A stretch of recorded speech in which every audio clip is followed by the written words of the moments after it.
Heyo und willkommen zu Teil 4 des Anfängerguides. Hier jetzt tatsächlich mit einem Exkurs zum Thema Kommandanten ähm, und wie ihr dort am besten vorgeht. Tatsächlich ist es so, Kommandanten, diese hier, sind das Hauptthema in Rise of Kingdoms. Sie bestimmen maßgeblich euren Spielstil und dann auch am Ende den Erfolg eures Sammelns der Ressourcen, eures Kampfes gegen der Barbaren, Überbevölkerung und einfach auch den Kampf gegen andere Spieler. Jetzt gibt es leider oder zum Glück, immer eine Frage der Ansicht, sehr, sehr viele verschiedene. Die Frage ist, worauf fokussiere ich mich, was nutze ich als erstes? Wie ich bereits vorher sagte, ich würde euch in der ersten Zeit keine Kämpfe gegen anderen Spieler empfehlen, sondern hier tatsächlich sehr zurückhaltend agieren und mich lieber auf den Ausbau meiner Stadt und damit auf die Sammlung von Ressourcen fokussieren insgesamt. Somit ist es hier auch clever, sich erstmal auf Sammelkommandanten zu fokussieren. Da haben wir tatsächlich einige zur Auswahl. Eine habe ich jetzt noch nicht freigeschaltet, das ist Constance. Die ist aber tatsächlich sehr, sehr gut und eine der besten Sammlerinnen. Da komme ich gleich nochmal drauf zurück. Wir haben Saka und Gaius unter den blauen Kommandanten. Diese sind einfach zu bekommen, einfach zu leveln und sehr, sehr schnell entsprechend so weit aufzubauen, dass man hier den zweiten Skill freischalten und nutzen kann. Dieses passiert, indem man das Kommandantenlevel entweder durch den Kampf gegen Barbaren oder durch die Nutzung der XP-Bücher steigert und dann mit der Fortschritt in der Sterneleiste entsprechend diese Kommandantenfähigkeiten freischaltet. Die Köpfe kriegt man auf unterschiedlichsten Wegen. Einmal aus der Taverne, aus den verschiedenen Truhen, dann aber auch durch Eventbelohnungen und der weiteren, sodass man hier Stück für Stück vorwärts kommen kann. Diese Kommandanten sollte man erstmal vorwärts schieben, sodass man hier von diesem Sammelgeschwindigkeitsbonus, der in der Regel auf dem zweiten Slot liegt, profitieren kann und schneller Ressourcen für seine Stadtentwicklung erhält. Das sind die blauen. Die grünen habe ich tatsächlich jetzt komplett vernachlässigt. In meiner Überzeugung sind diese es einfach nicht zwingend wert, gelevelt zu werden oder besonders fokussiert zu werden. Wenn sie nebenbei mit auflaufen, ist das gut, aber sie haben leider keine Spielbedeutung mehr später. Das gleiche trifft zu auf unseren lieben Lancelot und auf unsere liebe Tomoe. Die sind dann leider raus. Anders sieht es aus mit unseren epischen Kommandanten. Da gibt es einige, die sehr, sehr spannend sind.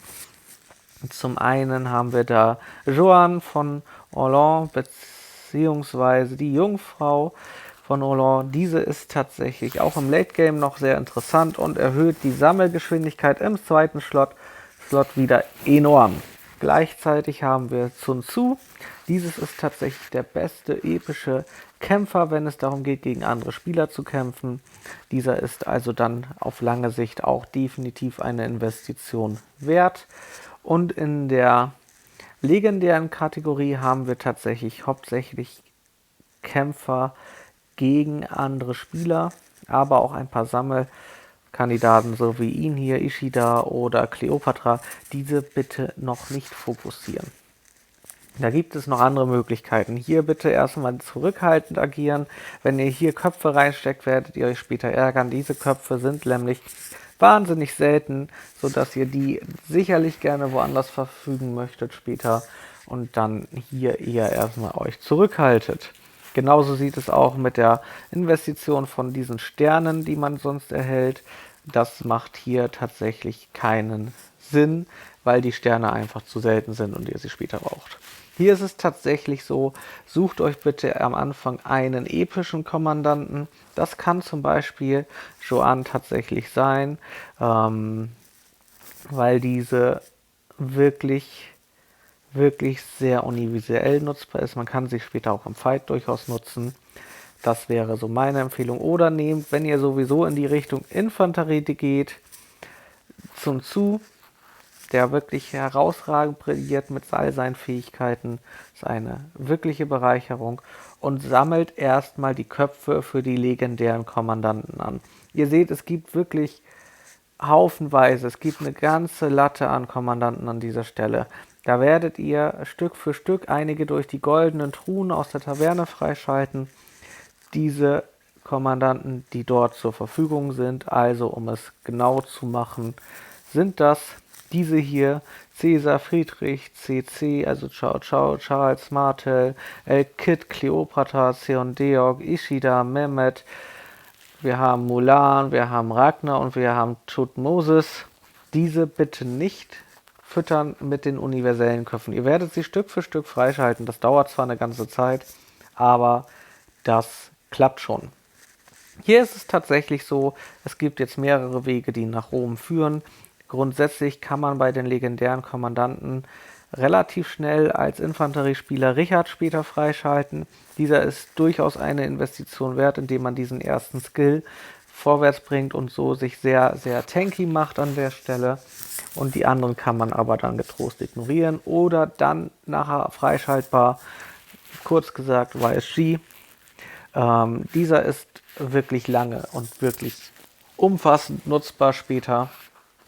Hier empfehle ich euch diesen Kommandanten, nachdem ihr Richard mit 5-1-1 ausgestattet habt, also diesen auf 5, die anderen 3 auf 1 bei Richard, fertig zu machen und diesen hier dann auf Expertise zu bringen. Unabhängig davon, ob ihr jetzt euch für Infanterie, Kavallerie oder Bogenschützen als Hauptgruppe entschieden habt, ist YSG ein Main-Charakter auch später im Spiel.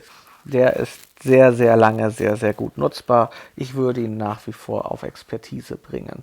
So, für Richard gilt es tatsächlich nach wie vor das Thema Infanterie. Ist ein sehr gut nutzbarer Kommandant, gerade in Verbindung mit Sun Tzu dann entsprechend gut nutzbar. Für unsere lieben Freunde haben wir dann des Kavalleriespiels haben wir dann tatsächlich im späteren Spielverlauf zum Beispiel Saladin, den man hervorragend nutzen kann als Kavallerspieler, gerade auch in Verbindung mit dem CC hier oben, den man aus der Goldtruhe kriegen kann. Da würde ich mich auf diesen stürzen. Bogenschützen haben es tatsächlich ein bisschen schwer. Bogenschützen sind sehr, sehr spät im Spiel erst so weit, dass sie eine wirkliche große Alternative haben. Dafür sind sie dann aber auch sehr, sehr stark. Also das muss man tatsächlich sagen. Die können dann sehr, sehr gut performen. Da ist jetzt hier in dieser Liste höchstens dabei unsere liebe Tomaios, die man nutzen kann, oder halt aus den Goldtruhen Tutmosis. Ein Kommandanten, den ihr unabhängig von allen anderen Varianten immer freischalten und auf jeden Fall großartig bespielen solltet, ist Loha. Loha eignet sich hervorragend über den Friedenserhalt hier mit dem Kampf gegen andere Barbaren und bietet da ein extra Damage und eine Erfahrungsbonus-Variante. Hier könnt ihr tatsächlich dann andere Kommandanten, die ihr leveln wollt, als Zweitkommandanten hintersetzen. Das geht, wenn die Kommandanten Level 30 erreicht haben, um diese dann weiter hoch zu leveln. Solltet ihr euch Richtung Kaff bewegen, können auch sowohl, nein, das ist der falsche, Entschuldigung, da oben ist er, Baibars wie auch Belisarius eine gute Alternative sein. Und für unsere Archer-Spieler haben wir hier in diesem Bereich definitiv Hermann. Loha kriegt man allerdings nicht einfach aus der Kiste, sondern es gibt ein entsprechendes Event, wo man seine Köpfe durch den Kampf gegen Barbaren erwerben kann. Dieses solltet ihr wirklich umfassend spielen, um ihn weit zu nutzen. Er ist ein sehr, sehr gut nutzbarer Kommandant, auch später noch. Da ist wirklich meine Empfehlung. Dann, um das Sammeln hervorzutreten, würde ich euch Matilda empfehlen. Diese muss man leider erst irgendwo erreichen, da bin ich noch nicht angekommen. Aber auch die hilft euch später hier auf dieser Ebene, um zusätzliche Ressourcen zu bekommen. Und genauso Königin von Tamar hilft euch bei der Sammelgeschwindigkeit. Welche Kommandantin jetzt allerdings bei euch im Fokus liegen sollte, ist Konstanz, weil diese ist sehr einfach zu bekommen. Ihr könnt sie sehr einfach nach oben schieben und im letzten Skill kriegt ihr 10% extra Ressourcen beim Sammeln von diesen ganzen Nahrungsmitteln, Holz, Stein und Gold. Das ist unwahrscheinlich praktisch und dieser Skill ist weiter oben bei diesen Kommandanten erst in der Expertise erhalten, welche unwahrscheinlich langwierig ist, um diese zu erreichen. Das heißt, Konstanz lohnt sich definitiv. Wie erhalte ich Konstanz? Sie ist im Singleplayer enthalten und zwar in der Expedition. Hier ist es so gedacht, ihr kämpft euch diese Level entlang und kriegt dafür Belohnungen. Und hier geht es tatsächlich im zweiten Level schon los, dass wir Konstanzköpfe erhalten. Ihr seht das hier, man muss dort kurz rein joinen, kann dann entsprechend mit seinem ausgewählten Marsch die Truppen angreifen, diese bekämpfen. Hier geht es jetzt relativ schnell und dann entsprechend Belohnungen erhalten. Natürlich wird das Ganze schwieriger über die Zeit, das heißt, Stück für Stück werdet ihr an eure Grenzen kommen und dann vielleicht keine weiteren Belohnungen mehr erhalten. Aber versucht es immer wieder und versucht immer, diese 3 Sterne zu erreichen. Also im Prinzip das, was hier als Auftragsziel gesetzt ist. Weil dann könnt ihr jeden Tag wieder über diese Kiste hier entsprechend die Belohnungen, die es hier als tägliche Belohnung angibt, immer wieder einsammeln, ohne das Ganze nochmal zu machen. Wenn ihr ein Level noch nicht mit 3 Sternen abgeschlossen habt, müsst ihr dieses jeden Tag wiederholen, um die entsprechende Daily-Belohnung zu erhalten. Außerdem gibt es für den Abschluss dieser ganzen Quests diese sogenannten Medaillen des Eroberers, welche dann im Shop hier oben eingelöst werden können. Da gibt es verschiedene Sachen. Ihr seht das, ich kann hier zum Beispiel Matilda-Köpfe erwerben, ich kann Speed-Ups erwerben, ich kann Sterne erwerben und ich kann halt hier auch tatsächlich Konstanzköpfe erwerben, welches meine Priorität am Anfang wäre. Solltet ihr Konstanz irgendwann beendet haben, könnt ihr hier ETF-Lederköpfe erwerben. Das ist tatsächlich ein geschenkter legendärer Kommandant. Ethelfleda ist eine herausragende Barbarenfighterin und ihr könnt die Köpfe nur hier erwerben, immer 3 Stück, um am Ende Ethelfleda vollständig auf die volle Freischaltung aller Fähigkeiten zu bringen, auf die sogenannte Expertise, braucht ihr 700 Köpfe. Es dauert also einen Moment. Aber es lohnt sich definitiv. Grundsätzlich ist es so, wenn man diese Münzen nutzt, sollte man versuchen, rundweg ja, so 5000 im besten Fall immer als Vorrat zu behalten. Denn hier unten in diesen Wahlmöglichkeiten kann tatsächlich auch immer mal wieder ein legendärer Kommandant auftauchen. Und ihr könnt einmal aktualisieren gratis, danach kostet es Gems. Und dieser Kommandantenkopf, den wollt ihr natürlich mitnehmen. Deshalb versucht dort immer 5000 ungefähr passig zu haben, damit ihr das ganze Thema mitnehmen könnt. Mit euren freigeschalteten Kommandanten könnt ihr dann im sogenannten Canyon kämpfen. Hier vielleicht besser nochmal ein extra Video oder sich die Regeln einfach mal grob anschauen. Aber es gibt da auch sehr, sehr viele YouTuber, die sich sehr umfassend mit diesen Themen beschäftigt haben. So, soweit zum Thema Kommandanten von dieser Seite aus und von mir. Bis zum nächsten Mal. Tschö.